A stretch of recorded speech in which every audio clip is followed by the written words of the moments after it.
Tu crois être libre? Réfléchis encore. Tu crois être libre? Libre de choisir, libre de penser, libre de vivre comme tu l'entends. C'est ce qu'on t'a toujours dit.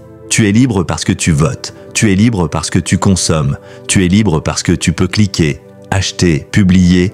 Mais si cette liberté n'était qu'une illusion bien construite, bien habillée, rassurante, mais profondément fausse. Regarde bien, chaque jour, tu fais des choix. Tu choisis ton repas, tes vêtements, tes loisirs.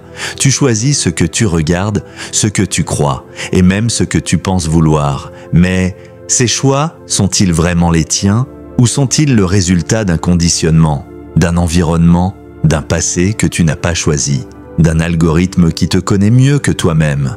Tu ne choisis pas, tu réagis à ce qu'on te montre, à ce qu'on attend de toi. Spinoza, philosophe du XVIIe siècle, l'avait pressenti. L'homme se croit libre parce qu'il est conscient de ses actions, mais ignorant des causes qui les déterminent. Ce que tu veux, ce que tu fais, ce que tu crois être toi, n'est peut-être qu'une réaction en chaîne. Regarde les réseaux sociaux, ils prétendent te donner la parole, mais ils te dirigent vers ce qui retient ton attention, pas ce qui t'élève. Tu ne cherches plus la vérité, tu cherches ce qui t'arrange.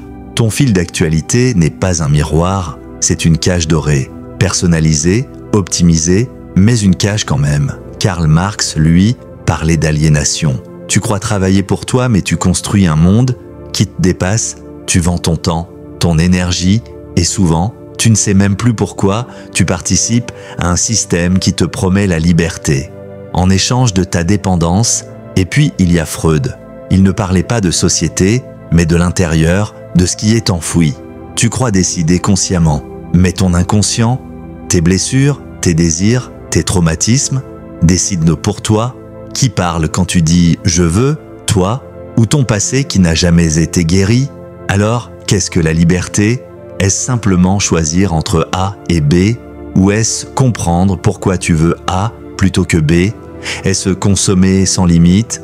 Ou savoir dire non? Est-ce suivre la majorité? Ou avoir le courage de penser à contre-courant? La liberté n'est pas confortable. Elle ne l'a jamais été.